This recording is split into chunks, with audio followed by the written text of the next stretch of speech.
What's up, everybody? Welcome to BioWest 3 Raw TV. Today we're going to talk about something that I think needs to be expressed, needs to be explained. And this is for, I guess it would be for beginners right now, but for those of you that are intermediates, advanced, that really haven't put this together yet, it's going to help you kind of get on the same page about why none of us should actually be fighting, right? No bros, no science-based individuals, none of us should be fighting. And when I'm done with this, hopefully this is gonna be like a little light bulb goes off in everybody's head, because it did for me when I first figured this out. Now, you can see on the board here I have science, bro science, instinctive, and artistic. Now, before we get through these, I'm gonna explain to you guys that, I'm going to use examples like Dorian Yates. I'm gonna use him as a regular example. Arnold Schwarzenegger, people that I can give you a physical example that you can understand and relate to what we're talking about here. And it's not just about throwing words on a board or talking. It's not what this is about. I want you guys to actually learn and understand what I'm going to talk about here today. Okay? Now, all of us, right? That means every single one of us, when we start out and we want to go on this bodybuilding journey, and we want to go on a fitness journey, or whatever the case, health, whatever the case may be, fitness, health, bodybuilding, whatever it may be, right? We're going to go lift weights. We're going to do cardio. We're going to get our diet in check. Where do we begin? Every single one of us, where do we begin? No matter who you are. Right? When you've never picked up a weight before, you're not a bro or a science, you're nothing, right? You're just getting involved. And you're not picking sides yet. You don't even know where to start. Number one, I have it up here, number one, science, because that's the first step, right? So these are the steps. Check it out. Right? Steps. Step one, science. Okay, Jerry, what do you mean step one, science? You go, I don't know where to begin, so I'm going to look up some science on how to build muscle. What's the most efficient way to build muscle? How can you build the most amount of muscle in the shortest amount of time?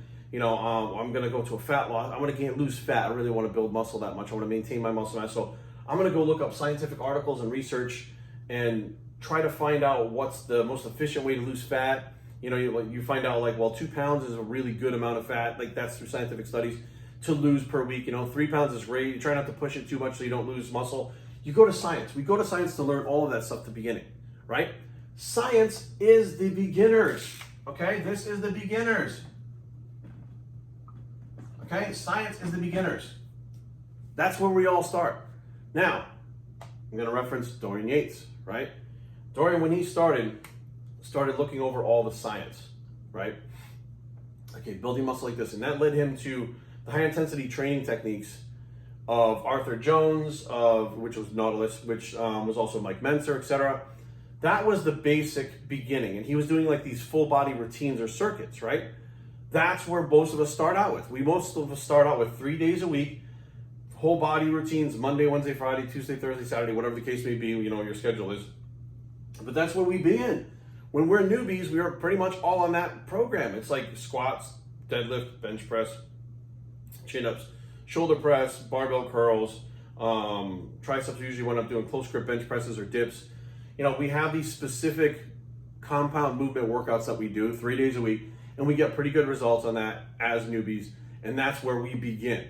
We begin with science as newbies, and we get to a point where our body plateaus, or I don't want to say maxes out the newbie gains, etc., whatever. So again, Dorian Yates, that's where he started, right? If you go through all of his books, listen to him talk, he started out with these circuits and these full body routines, right? What happens when you get to the point where science ends? Science gave you all the tools to get started. It says, do this, do this, do this. And it gets you a certain point, and then science says, well, just keep trying. Eventually you'll break that plateau. What? Keep doing what you're doing, you're always going to get what you got. You have to enter a new stimulus to the body to create a new form of growth, right? And I'm not saying shock the body, I'm not saying that. But now you have to start going, okay, let's take Dorian as an example again. So he's doing his full body routines. That's the science, right? Mike Mentzer had the science. Arthur Jones had the science. Dorian goes, well, I don't really agree with Mike Mentzer per se, how he does it. And I don't really agree with Arthur Jones per se, how he does it. But I agree with the concept of high intensity training. Therefore, what I'm going to do, what makes sense to me, now listen to what I'm saying.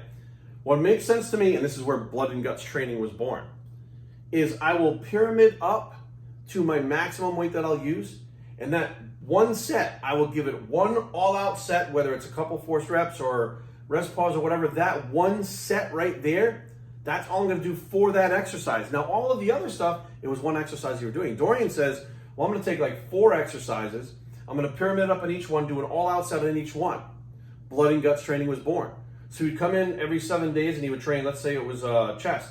He would do incline bench press with like 400 or 500 pounds, max out on that. Then he'd do flies, he would max out on that. And then I think he would do cable crossovers. I don't know if he, and then I think he did like a hammer strength machine.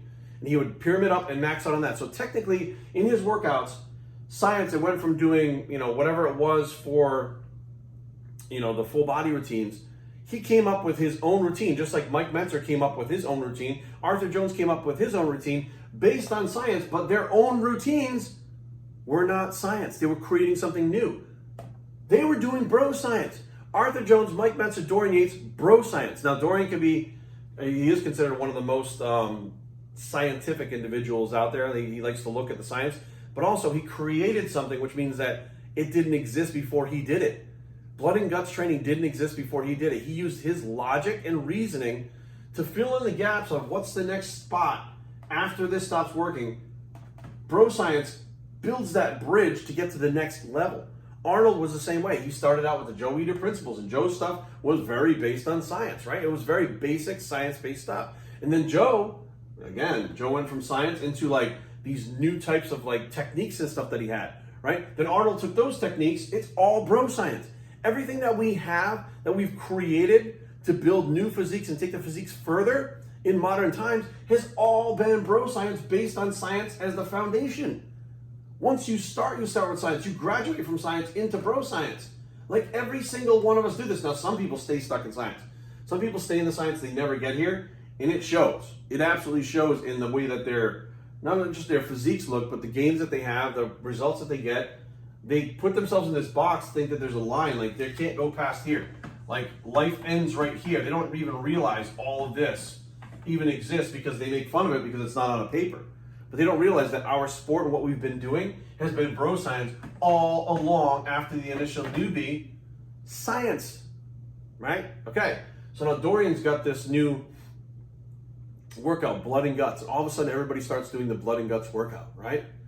So Dorian, being Dorian, using bro science as the basis of his bro science, now gets into instinctive training, okay?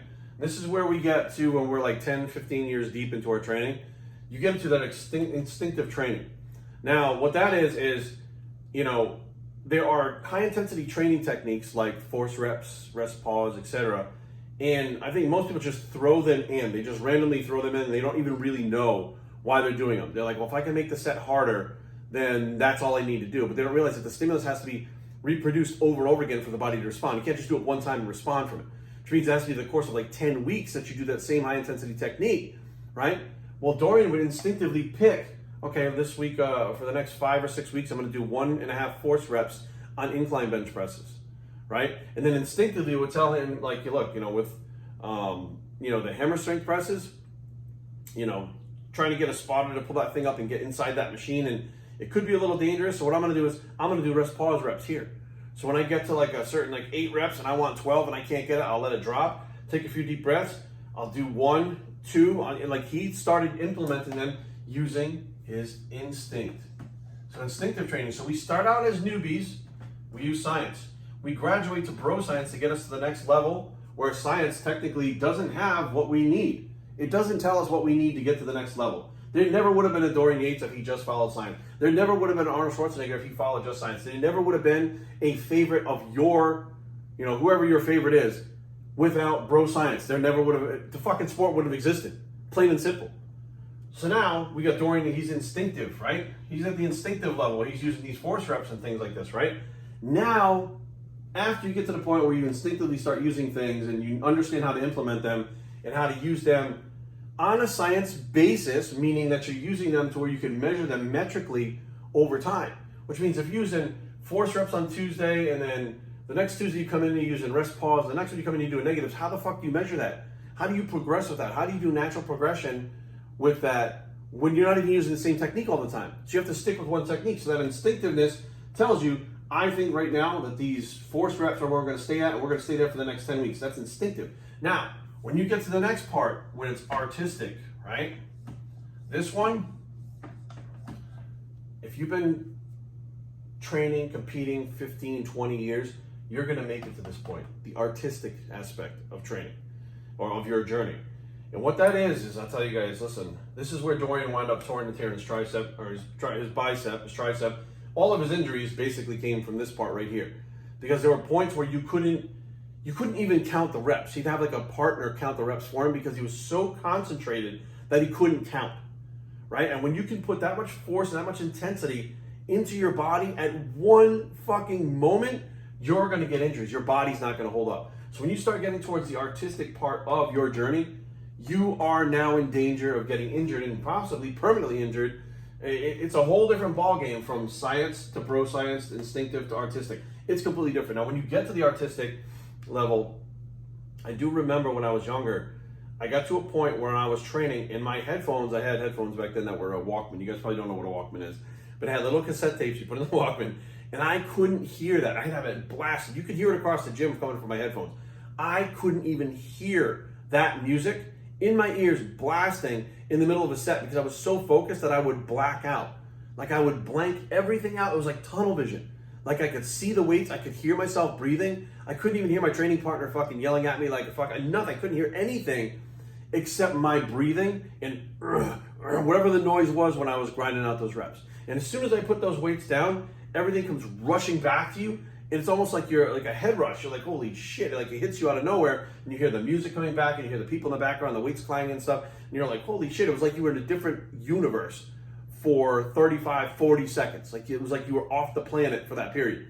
That's artistic. And you can watch Dorian train like that. You can watch Kevin train like that. You can watch Arnold train like that. When you see that look on their face where it's so intense but blank at the same time. Like the look on their face is intense, but their eyes are completely fucking blank because that's where they're at. They're in the fucking zone. They're in the artistic zone. So I put these on this board today specifically so that I think that a lot of times when you see it like this, when it's explained, this makes a lot more sense. If I just explained all this to you, I guarantee you 5 out of 10 people would just be like, Jerry, what the fuck are you talking about? But with the visual, why are we fighting? Why are bros and bro science fighting? We're all bros and bro science. Bottom line is, if you're science and you want to do an experiment because you have a hypothesis, that means you came up with an idea. You came up with an idea that technically doesn't exist yet. There's no data behind it. There's no research. There's no studies. There's no nothing. You came up with an idea and you tested it and you said, well, that's interesting. It did exactly what I thought it was going to do. Now what we have to do is start doing more controlled studies, randomized controlled studies, placebo studies, and have it published, right? So you go through all that work, right? Sometimes years of doing the work, getting it published, fact checking, all this stuff, and you get it in the fucking Journal of American Medicine, or whatever it is, right? Now it's science. How the fuck do you think you just did that? You used every bro science technique in the fucking book to get your shit published so you can call it science. Science people, you are fucking bros. Whether you like it or not, you're bros. You can make fun of us all you want. But the only difference I see is the piece of paper in your hand that may be a PhD or whatever the fuck, certifications you have or whatever the case may be. But just because you have that doesn't mean that you're not using the bro science techniques. Doesn't mean that bro science guys are any stupider than you are. All it means is that they're more advanced and they've stepped outside of this box. And you want to continue to stay here because you want this to eventually take this over. But it can't, because all of this usually has not been done yet. It's an idea, it's a concept, it's a hypothesis that winds up getting tested over and over again until it winds up in here. So these two technically coexist. Like bro science can exist on its own, science can exist on its own, but they coexist in our world with what we do for bodybuilding at the same time. It's in all of us. And by the time you get to instinctive training, you're using some bro science, you're using some science. You can't get here without the other two. So you have to be very well versed and understand how to apply these two to even get here.